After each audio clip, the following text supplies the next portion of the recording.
Hello students, क्या आप जानते हैं आखिर क्यों ट्रॉपिकल साइक्लोन्स आते हैं? आखिर क्या कारण है जिस वजह से हमारी जेट स्ट्रीम चलती है? एलिनो लानिनो जो इम्पैक्ट है वो एग्रीवेट या फिर एक्सरबेट क्यों हो जाता है? या फिर हमारे जो क्लाइमेटिक कंडीशंस है क्यों चेंज होती हैं? और हमारे जो ओशियंस के अंदर में करंट चलता है जिस वजह से पानी एक जगह से दूसरी जगह पहुंच पाता है ओशियंस के अंदर में, उसका आखिर मेन कारण क्या है? इन सभी का जवाब एक ही है, आंसर एक ही है, दैट इज कोरियलिस फोर्स। इन सभी के पीछे कोरियलिस फोर्स का नाम है, कोरियलिस फोर्स का हाथ है। दरअसल फिजिक्स की लैंग्वेज में अगर हम देखें तो ये कोरियलिस फोर्स एक मिसनोमर है, यानी ये एक फोर्स नहीं होता है, ये सिर्फ एक मिसनोमर है, इसको एक गलत नाम दिया गया है। जबकि ये एक इंपैक्ट है, ये एक मोशन का इंपैक्ट है, ये एक रिजल्टेंट फोर्स है। आइए इस चीज को डिटेल में समझते हैं। आइए आखिरकार ये कोरियलिस फोर्स होता क्या है, कहां कहां पे कोरियलिस फोर्स लगता है और इससे क्या क्या इंपैक्ट पड़ते हैं इनके ओशियंस के ऊपर में, एलिनो लानिना के ऊपर में, जेट स्ट्रीम्स के ऊपर में, और हमारे बहुत सारे जो फिनोमिना इससे एसोसिएटेड है। आइए इस चीज को समझते हैं और सबसे पहले समझते हैं कि कोरियलिस फोर्स एक्चुअली में होता क्या है। सो आज हम डिस्कस कर रहे हैं कोरियलिस फोर्स, इसकी डेफिनेशन, इफेक्ट और इसके क्या क्या सिग्निफिकेंस हो सकते हैं, उसको हम डिटेल में समझने वाले हैं। आज के लेक्चर के बाद आपको कोई कंफ्यूजन नहीं होगी कि हमारे कोरियलिस फोर्स कहां पे होता है, कहां पे नहीं होता है, कहां पे मैक्सिमम है, क्या रीजन है इसकी वजह से जहां पे ये कोरियलिस फोर्स हो रहा है, तो उसके क्या क्या रीजन हो सकते हैं। तो सबसे पहले डेफिनेशन की बात करते हैं। डेफिनेशन हमारी बोलती है the Coriolis force is an apparent force, but ये रियल फोर्स नहीं है, एक अपैरेंट फोर्स है। That act on the object moving with a rotating reference frame like the earth. जब भी कोई ऑब्जेक्ट रोटेट कर रहा है तो उसके ऊपर इस तरह के फोर्सेस लगते हैं। एक सिंपल एग्जांपल से समझे तो सेंट्रीफ्यूगल फोर्स आप जानते होंगे।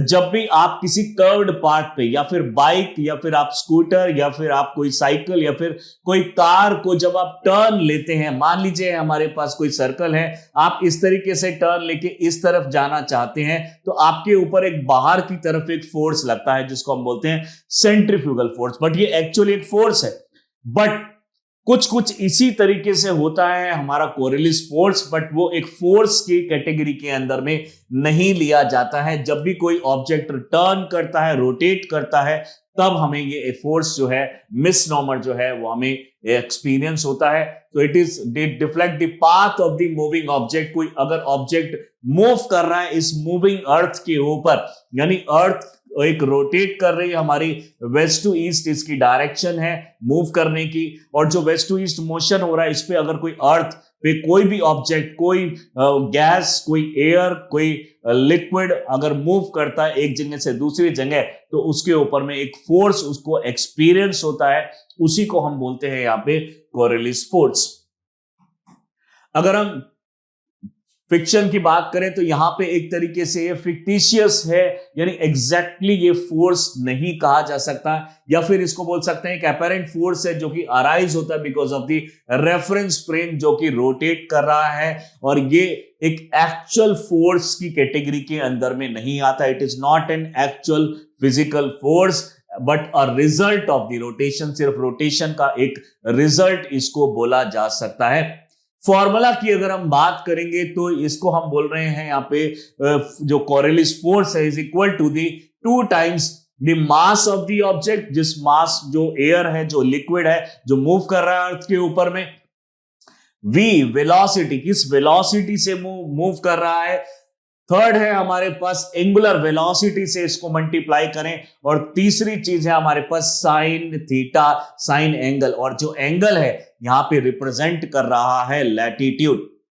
हम आपको बता दें कि जो लैटिट्यूड होता है, लैटिट्यूड एक्चुअली में अर्थ पे, मान लीजिए हमारा अर्थ है और ये है हमारे पास पर्टिकुलर कोई प्लेन अर्थ के ऊपर में, इक्वेटोरियल प्लेन, और अगर हम किसी दूसरे प्लेन की अगर हम बात करें यहां पे, तो अर्थ के सेंटर से ये इस पॉइंट तक क्या एंगल बना रहा है, इसी को हम यहां पे बोलते हैं लैटिट्यूड। सो लैटिट्यूड एक एंगल होता है, और जिस पॉइंट पे ये वो एंगल बना रहा है इसको हम बोलते हैं लैटिट्यूडनल पॉइंट। अगर हम पूरे अर्थ पे इस पॉइंट से सारे ऐसे एंगल को, सेम एंगल को ज्वाइन कर देते हैं तो हमारे सामने एक सर्कल आएगा अर्थ के ऊपर में, जिसको हम बोलते हैं लैटिट्यूडनल सर्कल, और इस लाइन को हम बोलते हैं लैटिट्यूडनल लाइन।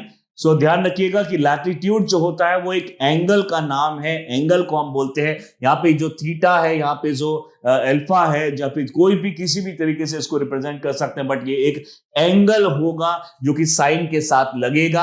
आप जानते होंगे यहाँ पे मैथमेटिकल जो फॉर्मूलाज होते हैं उसमें साइन, कॉस, टेन इस तरह की चीजें यूज की जाती है। तो अगर आप एफसी निकालना चाहते हैं, कोरिलेस फोर्स निकालना चाहते हैं, तो 2 times the mass, velocity and the angular velocity as well as the sin theta, यहां पे इससे आप कोरिलेस फोर्स को निकाल भी सकते हैं।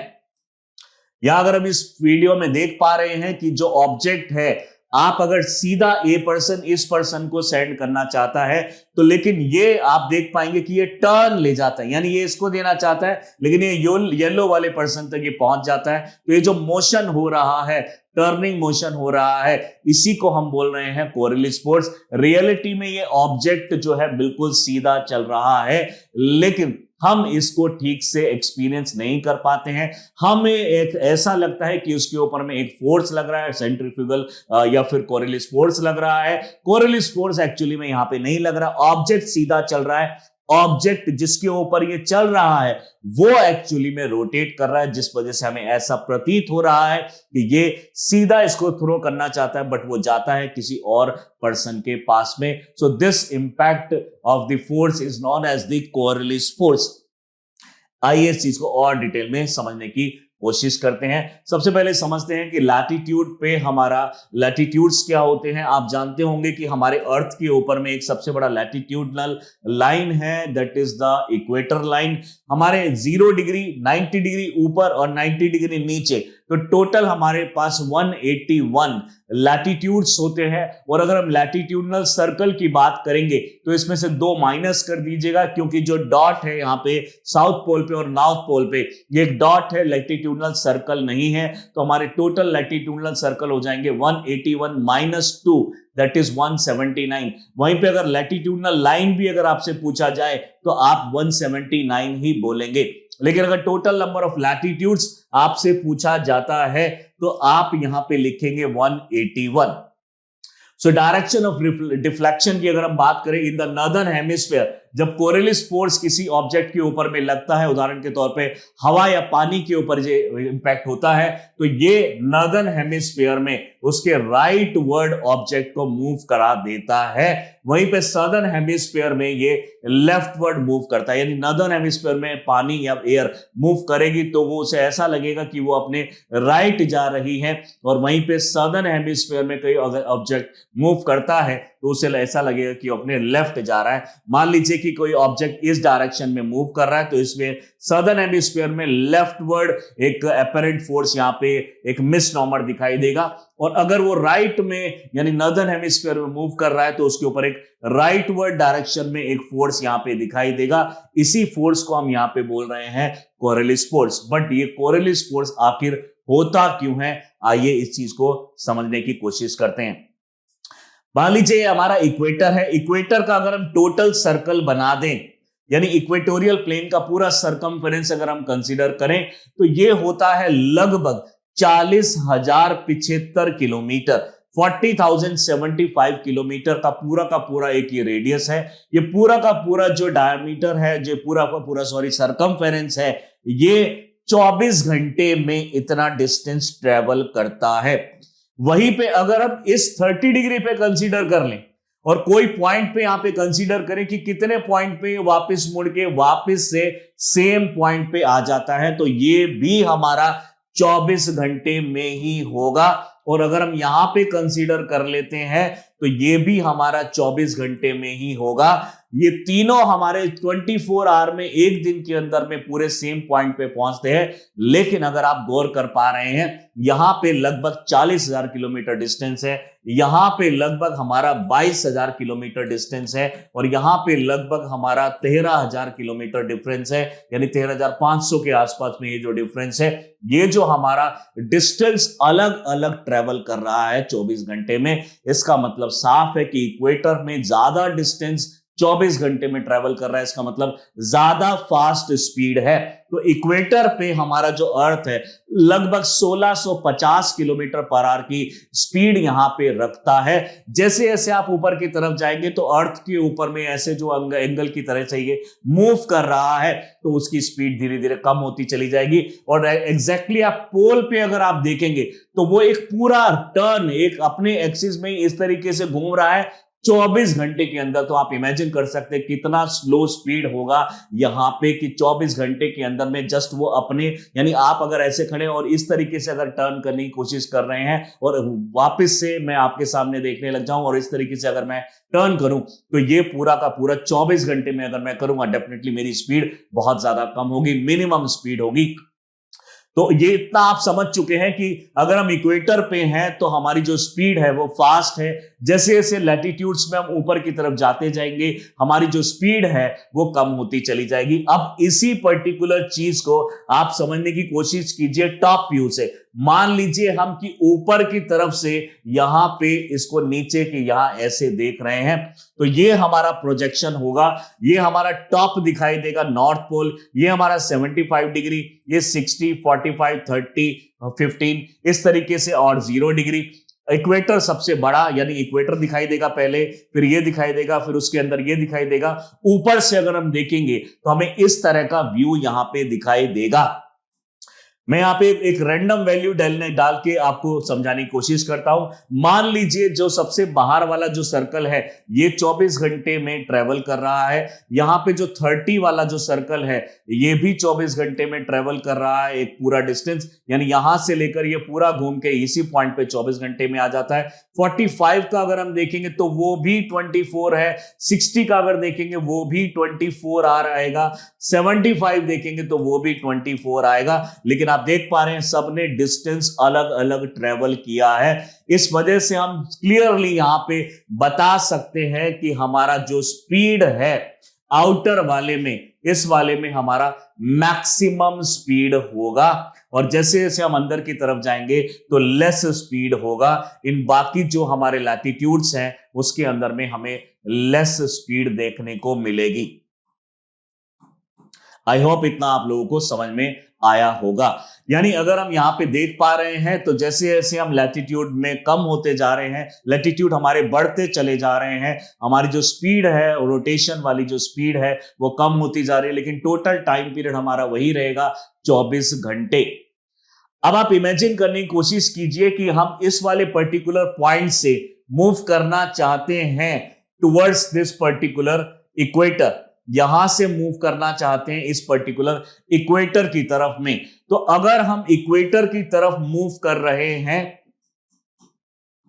मान लीजिए इक्वेटर की तरफ अगर हम मूव कर रहे हैं तो क्या आपको यह नहीं लग रहा है कि हर लैटिट्यूड पे तो हमारा जो एंगल है वो चेंज हो रहा है। यानी अगर हम हर लैटिट्यूड पे यहां समझने की कोशिश करेंगे तो यहां पे जो लैटिट्यूड है 30 के नीचे मान लीजिए हमारे पास 28 डिग्री का लैटिट्यूड है, मान लीजिए 17 degree, then 15 degree, then 14 degree, then 10 degree, then random कोई भी वैल्यू हम ले लीजिए 0 से ज्यादा और 30 से कम। तो ये सारे लैटिट्यूड में जैसे जैसे ये आगे की तरफ बढ़ेगा, जैसे जैसे हमारा ऑब्जेक्ट आगे की तरफ यानी हमारे लोअर लैटिट्यूड्स की तरफ में बढ़ेगा तो हमारी जो स्पीड है ऑब्जेक्ट की वो बढ़ रही है। यानी अगर इस वाले हम लैटिट्यूड की बात कर रहे हैं तो हमारे पास यहां पे जो स्पीड है, मान लीजिए जैसे हम रैंडम एक वैल्यू कंसीडर कर लेते हैं, यहां पे स्पीड है 12,000 यानी 1200 किलोमीटर पर आर की या फिर 120 किलोमीटर पर आर की। और यहां इक्वेटर पे जो हम पूरा देखते हैं सर्कल में ये किस तरीके से कर रहा है, तो मान लीजिए यहां पे 1600 किलोमीटर पर आर की स्पीड है। तो आप ये देखेंगे कि जैसे जैसे आप इक्वेटर की तरफ बढ़ रहे हैं स्पीड बढ़ती चली जा रही है। तो अगर मैं किसी ऑब्जेक्ट को यहां से थ्रो करता हूं टुवर्ड्स द इक्वेटर तो जब ये ट्रेवल करेगा अर्थ के ऊपर में तब आप ऐसा देखेंगे कि जो ऑब्जेक्ट यहां पे था, जो ऑब्जेक्ट इससे दूरी डिस्टेंस पे था, वो ऑब्जेक्ट जितने टाइम में ये यहां पे पहुंचा है उतने टाइम पे ये वाला जो ऑब्जेक्ट यहां पे एग्जिस्ट करता था वो यहां पे पहुंचा है। और जब ये थोड़ा और आगे पहुंचेगा तो आप देखेंगे कि ये वाला जो ऑब्जेक्ट यहां जो एग्जिस्ट करता था वो यहां पे पहुंचा है उतने टाइम में। थोड़ा और अगर आगे जाएगा तो आप देखेंगे ये वाला जो ऑब्जेक्ट है वो यहां पे पहुंचा है, और थोड़ा और आगे जाएंगे तो ये वाला जो ऑब्जेक्ट है वो यहां पे पहुंचा है। तो रियलिटी के अंदर में ये स्ट्रेट लाइन मूव कर रहा है, लेकिन जब तक ये आगे पहुंचता है इसके पिछले वाला जो पार्ट है वो यहां पे पहुंचता है। तो अगर हम इसको एक्चुअली में देखेंगे कि इसने कौन कौन से पॉइंट्स को कवर किया, तो जैसे जैसे आगे जा रहा है नीचे की तरफ स्पीड बढ़ रही है, तो ये ऑब्जेक्ट आपको उस टाइम पे आगे मिलेंगे। तो हमें इस तरह से लगेगा कि हम एक्चुअली में हमने ये वाला पाथ फॉलो किया है, यानी अपनी डायरेक्शन का राइटवर्ड ये मूव करने लगा है। आई होप आपको ये थोड़ा समझ में आया होगा। एक बार मैं दोबारा से इसको रिपीट करके बताता हूं। ऑब्जेक्ट मान लीजिए यहां से लेकर यहां तक ये मूव करना चाहता है, तो अगर आप इसको ऑब्जर्व करेंगे तो जब ये नीचे पहुंचेगा, मान लीजिए यहां पे, तो जब ये यहां पहुंचेगा तो ये ऑब्जेक्ट जो यहां पे है ये यहां पे पहुंचेगा। जब ये थोड़ा और आगे पहुंचेगा तब ये वाला जो ऑब्जेक्ट यहां पे है वो यहां पे पहुंचेगा, क्योंकि नीचे नीचे स्पीड बढ़ रही है, इसके आगे आने वाले जो पॉइंट्स है वो चेंज हो जाएंगे। और जब ये यहां पहुंचेगा तब ये वाला जो पॉइंट है ये यहां पहुंचेगा, और जब ये एग्जैक्टली इक्वेटर पे होगा तो ये वाला पॉइंट जो इक्वेटर पे जब ये पहुंचा, दरअसल ये जो पॉइंट उससे पहले यहां पे था वो यहां पे पहुंचा है। अब इक्वेटर के ऊपर में एयर आ चुकी है।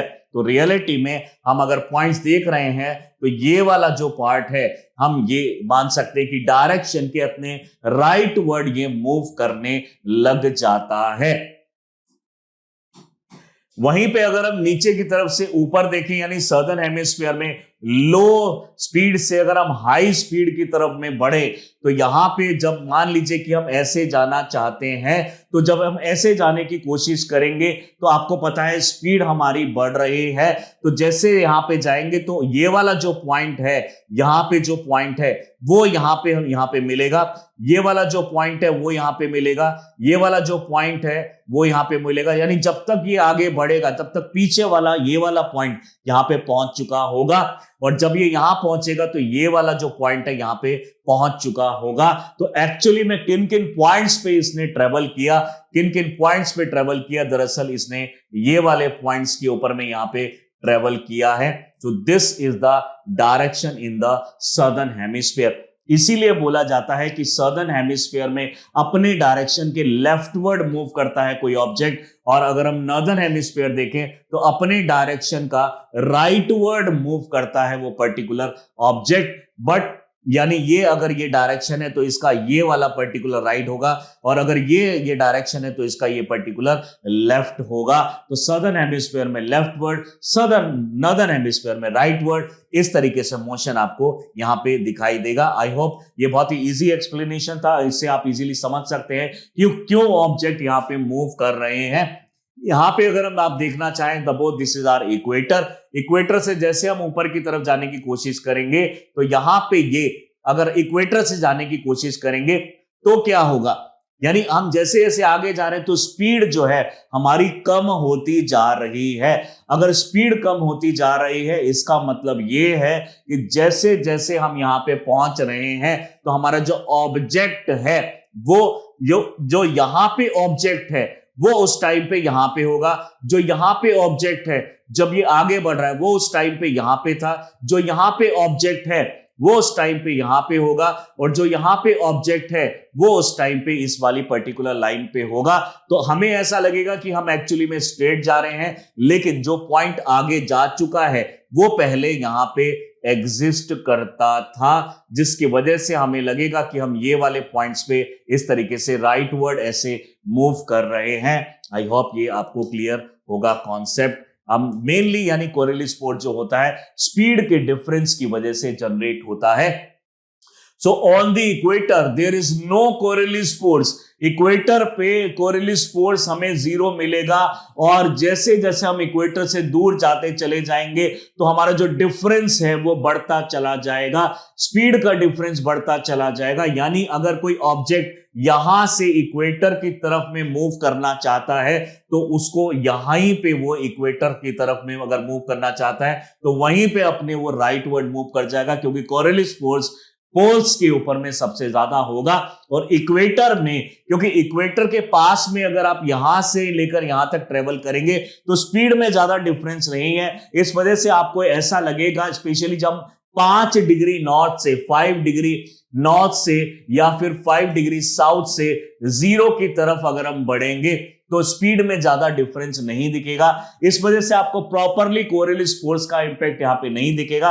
लेकिन अगर आप जीरो से जितना दूर जाएंगे, जितना पास आने की कोशिश करेंगे, जितना दूर से आने की कोशिश करेंगे, उतना ज्यादा आपको कोरियलिस फोर्स दिखेगा, क्योंकि स्पीड के अंदर में बहुत ज्यादा डिफरेंस आपको दिखाई देगा। इसी वजह से कोरियलिस फोर्स जो होता है हमारा इक्वेटर पे होता है जीरो, लगभग 0 से 5 डिग्री तक ये होता है जीरो, और जैसे जैसे हम पोलवर्ड जाते हैं, increase with the latitude as one move toward the pole, जैसे हम पोलवर्ड जाएंगे ये हमारा कोरियलिस फोर्स बढ़ता चला जाएगा। आइए देखते हैं कि क्या क्या फैक्टर है जिसकी वजह से हमारे कोरियलिस फोर्स चेंज होता है। जैसा सबसे पहले मैंने आपको बताया, लैटिट्यूड की वजह से कोरियलिस फोर्स काफी ज्यादा चेंज होता है। यहां पे स्ट्रॉन्गेस्ट होगा पोल पे और वीकेस्ट होगा हमारे इक्वेटर पे। दूसरा फैक्टर है वेलोसिटी, जितनी फास्ट स्पीड से ये चलने की कोशिश करेगा उतना ज्यादा उसके ऊपर में ऐसा इंपैक्ट देखने को मिलेगा। तीसरा है हमारा मास ऑफ द ऑब्जेक्ट, जितना ज्यादा मास होगा ऑब्जेक्ट का उतना ज्यादा कोरियलिस फोर्स उसके ऊपर एक्सपीरियंस होगा। फोर्थ है हमारा direction of the movement, northern में है तो राइट वर्ड, सदर्न में है तो हमारा लेफ्ट वर्ड मूव करेगा ये ऑब्जेक्ट। और फिफ्थ जो मेन रीजन है, फिफ्थ मेन जो रीजन है एल्टीट्यूड, हाइट की अगर हम यहां पे बात करेंगे तो the Coriolis force is more significant in the atmosphere और above large distance and less noticeable on small scale near the earth surface, क्योंकि अर्थ के फ्रिक्शन की वजह से आपको ज्यादा इंपैक्ट नहीं दिखाई देता है। जैसे जैसे हम अर्थ के ऊपर जाते रहेंगे हमें ये कोरियलिस फोर्स का इंपैक्ट जो है बढ़ता हुआ नजर आएगा। इस पर्टिकुलर अर्थ के ऊपर अगर हम देखेंगे तो जितना ऊपर की तरफ जाएंगे उतना हमें कोरियलिस फोर्स का इंपैक्ट यहाँ पे बढ़ता हुआ दिखाई देगा।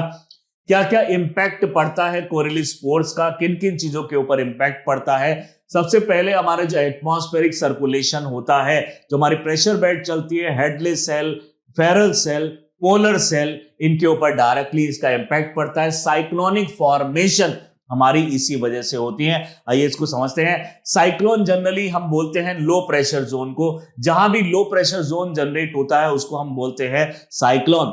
अब इस लो प्रेशर को कवर करने की वजह से यहां पे चारों तरफ से जहां पे हाई प्रेशर एयर प्रेजेंट है, हाई प्रेशर का मतलब है large quantity of air present है, तो ये हाई प्रेशर से लो प्रेशर, लो प्रेशर का मतलब है लो प्रेशर, यानी इसका मतलब कम एयर यहां पे प्रेजेंट है। अब बात यह है कि यहां पे लो प्रेशर क्यों जनरेट हुआ? ज्यादा टेम्परेचर होने की वजह से। जब भी किसी एरिया के अंदर में ज्यादा टेम्परेचर होगा, पार्टिकल एक्साइटेड हो जाएंगे और वो अर्थ के सरफेस से ऊपर की तरफ में उड़ना स्टार्ट कर देंगे और अर्थ के ऊपर बहुत कम एयर रह जाएगी। इसी को हम बोलते हैं लो प्रेशर। ये जितना ज्यादा टेम्परेचर होगा उतना ही लो प्रेशर होगा। और जब ये ऐसे मूव कर रहा है, उदाहरण के तौर पे ये सारा फिनोमिना चल रहा है हमारे नॉर्दर्न हेमिस्फीयर में, तो जब ये एयर यहां से हाई प्रेशर से लो प्रेशर की तरफ मूव करेगी तो ये नॉर्दर्न हेमिस्फीयर में अपने राइट वर्ड चल पड़ेगी। ये नॉर्दर्न हेमिस्फीयर में rightward, this is rightward, this is also there rightward. तो जब ये राइट वर्ड मूव करेगी तो आप देखेंगे कि इस तरीके से एंटी क्लॉकवाइज हमें ये डायरेक्शन देखने को मिल रही है। इस वजह से साइक्लोन जो है नॉर्दर्न हेमिस्फीयर में एंटी क्लॉकवाइज डायरेक्शन में होते हैं। वहीं पे अगर हम कंडीशन कंसीडर करें, ये अगर मान लीजिए हम यहां पे कंसीडर कर रहे हैं सदर्न हेमिस्फीयर, तो सदर्न हेमिस्फीयर में जहां पे लो प्रेशर जनरेट हो रहा है, हाई प्रेशर से यहां पे एयर इसकी तरफ में आ रही है, और जब हाई प्रेशर से एयर इसकी तरफ आएगी तो सदर्न हेमिस्फीयर में आप जानते हैं कोरियोलिस फोर्स की वजह से अपने लेफ्टवर्ड एयर मूव करती है, और अगर इस कंडीशन में एयर जो है अपने लेफ्टवर्ड मूव करेगी तो ये ऐसे कंडीशन फॉलो होगी। तो आप देखेंगे कि एक ओवरऑल यहां पे क्लॉकवाइज डायरेक्शन हमें देखने को मिल रही है, और यहाँ पे एंटी क्लॉकवाइज, इसलिए जो साइक्लोन हमारे सदर्न हेमिस्फीयर में बनते हैं वो साइक्लोन हमारे क्लॉकवाइज होते हैं, और जो साइक्लोन हमारे नॉर्दर्न हेमिस्फीयर में बनते हैं वो एंटी क्लॉकवाइज मूव करते हैं। यानी अगर एयर इस तरीके से अगर मूव नहीं करेगी तो हमारा साइक्लोन भी जनरेट नहीं होगा। यानी साइक्लोन, स्पेशली ट्रॉपिकल साइक्लोन बनने की जो प्राइमरी कंडीशन है वो है कोरियोलिस फोर्स। अदरवाइज इमेजिन कीजिए अगर कोरियोलिस फोर्स एग्जिस्ट नहीं करता है, अगर कोरियोलिस फोर्स एग्जिस्ट नहीं करेगा तो ये एयर जो है ये डायरेक्टली यहां पे सीधा पहुंचेगी, टर्न नहीं लेगी, और अगर टर्न नहीं लेगी तो हमारा जो इस तरह का जो मोशन है वर्लपुल फोर्स जनरेट नहीं होगा और साइक्लोन यहां पे जनरेट नहीं होगा। आई होप आपको ये समझ में यहां पे आया होगा। So it actually causes the hurricane हो सकता है, साइक्लोन हो सकता है, और नॉर्दर्न हेमिस्फीयर में आपने देखा काउंटर क्लॉकवाइज, एंटी क्लॉकवाइज, और सदर्न हेमिस्फीयर में क्लॉकवाइज यहां पे मोशन स्टार्ट हो जाएगा। ओशियन करंट भी इसी वजह से जनरेट होते हैं। उदाहरण के तौर पे मान लीजिए हमारी जो प्रेशर बेल्ट्स हैं वो इस तरीके से चल रही है, इस प्रेशर बेल्ट के इंपैक्ट में पानी भी हमारा वेस्ट, ईस्ट से वेस्ट की तरफ मूव करने लग जाता है, और जब हमारा वाटर जो है वो ईस्ट से वेस्ट मूव करने लगेगा तो अब जैसे ही ये इधर की तरफ, मान लीजिए हम अटलांटिक की बात करते हैं, तो अटलांटिक के अंदर में जैसे ही ये इधर मूव करेगा तो टकराने के बाद इसके ऊपर भी कोरियोलिस फोर्स लग रहा है, जिसकी वजह से ये ऐसे टर्न ले जाएगा नॉर्दर्न हेमिस्फीयर में राइटवर्ड, और सदर्न हेमिस्फीयर में जब ये टकराएगा ब्राजील से तो ये अपने लेफ्टवर्ड यहां पे मूव करने लग जाएगा, जिसकी वजह से पूरा यहां पे गायर बनेगा, यहां पे गायर बनेंगे, नॉर्दर्न गायर बनेगा, सदर्न गायर बनेगा अटलांटिक के अंदर में, और इस तरीके से हमारा जो ओशियन का पानी है वो यहां पे सर्कुलेट होने लग जाएगा। यानी ओशियन करंट भी कोरियोलिस फोर्स की वजह से जनरेट होते हैं, थंडर स्टॉर्म भी कई बार कोरियोलिस फोर्स की वजह से, साइक्लोन भी कई बार हमारे जो स्पेशली ट्रॉपिकल साइक्लोन जो उसके लिए मेन कंडीशन हमारी कोरियोलिस फोर्स की होती है। प्लस में हमारे जो एयरक्राफ्ट मूव करते हैं वो भी कोरियोलिस फोर्स को एक्सपीरियंस करते हैं, और उसी वजह से जो हमारे कोरियोलिस फोर्स के इंपैक्ट को कम करने के लिए कई बार हमारा जो एयरक्राफ्ट है अपनी हाइट को इंक्रीज या डिक्रीज करता है, क्योंकि आप जानते हैं जैसे जैसे हम हाइट बढ़ा देंगे हमारा कोरियोलिस फोर्स का जो इंपैक्ट है हमें ज्यादा दिखने लग जाता है। फर्दर अगर इंपैक्ट की बात करें तो बैलिस्टिक मिसाइल्स हम लॉन्च करते हैं किसी जगह पे, तो इसके ऊपर भी हमारा कोरियोलिस फोर्स लगेगा, तो हमें वो भी चीजें हमें ध्यान रखनी पड़ती है, क्योंकि हम अगर स्ट्रेट कहीं पे डालना चाहते हैं, कोई पर्टिकुलर ड्रॉप करना चाहते हैं मिसाइल, तो कोरियोलिस फोर्स की वजह से वो अपने नॉर्दर्न हेमिस्फीयर में राइट और सदर्न हेमिस्फीयर में लेफ्ट टर्न ले सकती है। इसलिए पहले से ही ये डिसाइड किया जाता है कि कितने एंगल के बाद ये यहाँ पे टर्न ले जाएगी, कितने डिस्टेंस के बाद टर्न ले जाएगी, तो उसी हिसाब से इसको यहाँ पे लॉन्च भी किया जाता है। टाइडल जो मूवमेंट होती है, मून के जो अट्रैक्शन है ग्रेविटी के, उसका भी यानी उससे भी हमारा डायरेक्टली इन्फ्लुएंस है। ये इन्फ्लुएंस करता है movement of the tidal water, particularly जो लार्ज ओशन बॉडीज होते हैं उसके अंदर भी कोरियोलिस फोर्स का इंपैक्ट पड़ता है। सरफेस वाटर जो मूवमेंट होती है, जैसे कि रिवर हो गया, स्ट्रीम्स हो गई, बॉग्स हो गई, जो वो मूव करती है उसके ऊपर भी हमारा इंपैक्ट पड़ता है पर्टिकुलर ओशन करंट का, और जो कोरियोलिस फोर्स का। और जब कोरियोलिस फोर्स होता है वो पॉल्यूशन को, यानी जब ये डाइवर्ट कर देगा तो डेफिनेटली एयर को भी डाइवर्ट करेगा, और किसी रीजन में अगर पॉल्यूशन है तो पॉल्यूशन को भी वो डाइवर्ट कर सकता है, नॉर्थ में राइटवर्ड और साउथ में लेफ्टवर्ड। एनिमल माइग्रेशन भी यहां पे हमें देखने को मिल सकती है, यानी जब कोई एनिमल मूव कर रहा है और उसके ऊपर में एयर में जब वो मूव कर रहा है तो उसके ऊपर हो सकता है कि उसके ऊपर डाइवर्जन हो, उसके ऊपर कोई एक फोर्स लगे, Coriolis force, right and leftward, north and south respectively. So it may influence the migration pattern of the certain species, especially avian species, bird species जो होती है उनके ऊपर में काफी इंपैक्ट होता है कोरियोलिस फोर्स का। फर्दर अगर हम बात करते हैं तो ओशन करंट जो है वो हम डिसाइड कर सकते हैं। कोरिलेस फोर्स से हमें पता चल सकता है कि ओशन करंट में जो स्पीड है वो कितनी होगी, डायरेक्शन उसके अंदर में क्या होगी। एयर और सी नेविगेशन के अंदर में इसका बहुत बड़ा रोल है। Essential for the pilot and seller, उसको पता होना चाहिए कि उसके ऊपर कोरिलेस फोर्स लग रहा है तो वो किस डायरेक्शन में डाइवर्ट हो सकता है। बैलिस्टिक और मिलिट्री एप्लीकेशन जैसा हमने देखा, एनवायरमेंट मॉनिटरिंग यहां पे हो सकती है। आपको पता है कि अगर एक कंट्री इस पर्टिकुलर जोन में है, नदन में है, और एयर अगर चल रही है तो वो किस डायरेक्शन में जाएगी, वो किस डायरेक्शन में किस कंट्री पे ज्यादा इंपैक्ट करेगी, उसका भी हमें आइडिया यहां पे लग सकता है। और एनर्जी और रिसोर्स मैनेजमेंट की अगर हम बात करें, it is important for studying oceanography phenomena जो है हमारा, अपवेलिंग और downwelling, thermohaline circulation impacting marine resources. यानी जब ओशियन करंट की हम बात करते हैं तो उसमें जो सैलिनिटी होती है, यानी जब ये डाइवर्ट होगा, जब ये एयर इस तरीके से मूव करेगी तो पानी को भी मूव करेगी। और जब एक जगह से सैलाइन वाटर दूसरी जगह सैलाइन वाटर पहुंचता है किसी कर्व पाथ फॉलो करके या स्ट्रेट लाइन पाथ फॉलो करके, तो जहां पे पहुंचा है वाटर वहां की सैलिनिटी भी बढ़ा देता है। तो हम इससे उसका भी आइडिया लगा सकते हैं कि कोरिलेस फोर्स लग रहा है तो ये ऑब्जेक्ट, ये पानी किधर की तरफ मूव करेगा और किधर की सैलिनिटी बढ़ेगी और किधर की सैलिनिटी कम होगी, किस तरीके से हमारी अपवेलिंग डाउनवेलिंग होगी हमारे एल नीनो ला नीना के अंदर में, ये सारी चीजें यहां पे पता चल सकती हैं। इसी पर्टिकुलर इंपॉर्टेंट फिनोमिना से रिलेटेड एक बहुत इंपॉर्टेंट क्वेश्चन प्री ओरिएंटेड आपके लिए लेकर आए हैं। The following, consider the following statement, और इसमें आपको करेक्ट यहां पे बताना है अबाउट द कोरिलेस फोर्स। तो फर्स्ट है the Coriolis force causes moving object to deflect to the rightward in the northern hemisphere, सही है, and to the leftward in the southern hemisphere, that is also correct. So first statement is correct.